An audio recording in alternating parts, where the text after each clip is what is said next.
पत्थर, धातु और उंगलियां, metal stones and their fingers. आज इसके बारे में हम जानकारी प्राप्त करेंगे कि कौन सा स्टोन किस मेटल के साथ किस फिंगर में पहनना चाहिए। ये बहुत ही इंपॉर्टेंट जानकारी है, क्योंकि अगर आपने गलत पत्थर गलत उंगली में और गलत मेटल के साथ पहन लिया तो आपको बहुत हानि हो सकती है। वह हानि जीवन की हो सकती है, वह हानि इकोनॉमिकल हो सकती है, हेल्थ वाइज हो सकती है। तो इसलिए करेक्ट मेटल के साथ स्टोन और फिंगर, ये कॉम्बिनेशन तीनों का बहुत ज़्यादा इंपॉर्टेंट है। आपके रेफरेंस के लिए हमने ये लिख दिया है, आप देख सकते हो कि अंगूठे को थंब कहते हैं, तर्जनी इंडेक्स फिंगर हो गई, मध्यमा मिडिल फिंगर हो गई, अनामिका जो है आपकी रिंग फिंगर है, कनिष्ठ लिटिल फिंगर जिसे हम सबसे छोटी उंगली कहते हैं। यहाँ पे रेफरेंस के लिए हमने ये बना दिया है, little ring middle index thumb. चलिए शुरू करते हैं। एस्ट्रोलॉजी में बहुत सारे पत्थर होते हैं, पर मुख्यतः 9 ग्रह हैं, उनके 9 पत्थर हैं। तो सबसे पहला जो ग्रह है वह है सूर्य। सूर्य के लिए हम माणिक पत्थर का यूज़ करते हैं, और माणिक पत्थर को हम इंग्लिश में रूबी भी कहते हैं, और इसे सोने के साथ पहना जाता है, गोल्ड के साथ, और इसको हम हमेशा तर्जनी उंगली में पहनते हैं। तर्जनी उंगली को हम इंडेक्स फिंगर भी कहते हैं, और ये वाली उंगली होती है। अब अगला जो ग्रह होता है वो बुध होता है। बुध एक विलक्षण प्रतिभा देने वाला, विलक्षण बुद्धि देने वाला ग्रह है। इसके लिए हम पन्ना का यूज़ करते हैं। पन्ना को इंग्लिश में हम एमराल्ड भी कहते हैं। इसको हम सबसे छोटी उंगली में पहनते हैं, और धातु कोई भी हो सकती है। अब तीसरा ग्रह आता है शुक्र यानी वीनस।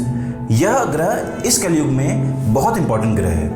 इसके लिए हम लोग डायमंड पहनते हैं। डायमंड को हिंदी में हम हीरा भी कहते हैं। इसके लिए जो धातु सुटेबल होती है वो प्लैटिनम और सिल्वर होती है। दोनों में से किसी के साथ आप पहन सकते हो, और इसको हम हमेशा अनामिका उंगली में पहनते हैं। अनामिका उंगली कौन सी होती है हम देख सकते हैं। अनामिका उंगली होती है रिंग फिंगर, और यह है आपकी रिंग फिंगर।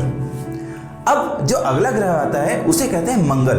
मंगल जोश के कारक होते हैं, साहस के कारक होते हैं, और इसके लिए हम कोरल पहनते हैं। कोरल मतलब मूंगा। मूंगा पत्थर हम मंगल के लिए पहनते हैं। और उंगली जो होती है इसे हम कुंडली के हिसाब से तय करते हैं कि इसे कौन सी उंगली में पहना जा सकता है। 4 जो मेन उंगली होती है उनमें से किसी में भी पहन सकते हैं, बट ये कुंडली देख के क्या कहते हैं, हम कुंडली देख के ही बता सकते हैं। और इसको हम सोने या चांदी किसी एक के साथ पहन सकते हैं। अगला जो ग्रह है हमारा है वो है चंद्रमा। चंद्रमा यानी शीतलता देने वाला ग्रह। इसके लिए हम मोती का यूज़ करते हैं। मोती को पर्ल कहते हैं, और इसको हम सिल्वर के साथ पहनते हैं। और सबसे छोटी उंगली लिटिल फिंगर यानी कनिष्ठ जो है आपकी, ये इस उंगली में हम पहनते हैं। अगला ग्रह आता है शनि। शनि देव के लिए हम नीलम पत्थर का यूज़ करते हैं, जिसे हम ब्लू सफायर भी कहते हैं, और इसको हम हमेशा चांदी के साथ पहनते हैं। और इसके लिए मध्यमा उंगली का यूज़ होता है। मध्यमा उंगली आपकी कौन सी है, मिडिल फिंगर।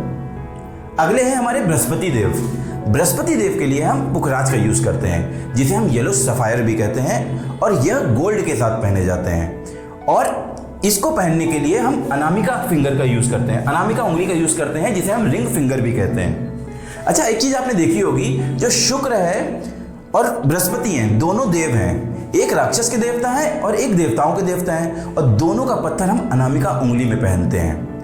अब हमारे जो नेक्स्ट ग्रह हैं राहु। शुक्र के साथ साथ राहु भी one of the most important ग्रह हैं इस कलयुग में।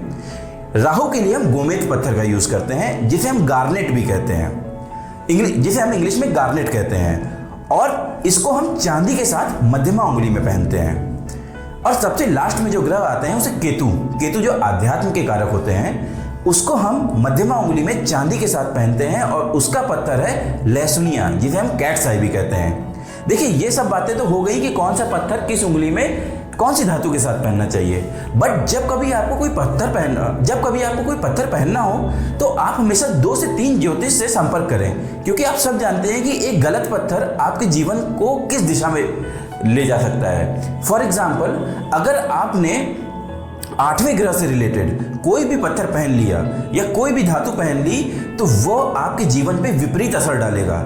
8वां ग्रह होता है हानि का। जीवन की हानि हो सकती है, उससे बहुत तरह की हानि हो सकती है। जब आप 8वें ग्रह से रिलेटेड कोई पत्थर या धातु पहनेंगे तो वह आपकी हानि को बहुत बढ़ा देगा। इसलिए कभी आपको 8वें घर से रिलेटेड पत्थर नहीं पहनना चाहिए। मैं एक बार फिर कहूँगा आपसे, अगर आप कोई पत्थर धारण करना चाहते हैं तो 2 से 3 ज्योतिष से संपर्क करें। धन्यवाद। अगर आपको यह वीडियो पसंद आया है तो इस वीडियो को लाइक करें, इस चैनल को सब्सक्राइब करें। बहुत मेहनत लगती है इस वीडियो को बनाने में। अपने माध्यम से दूसरों को यह वीडियो दिखाएं। आपका दिन मंगलमय हो।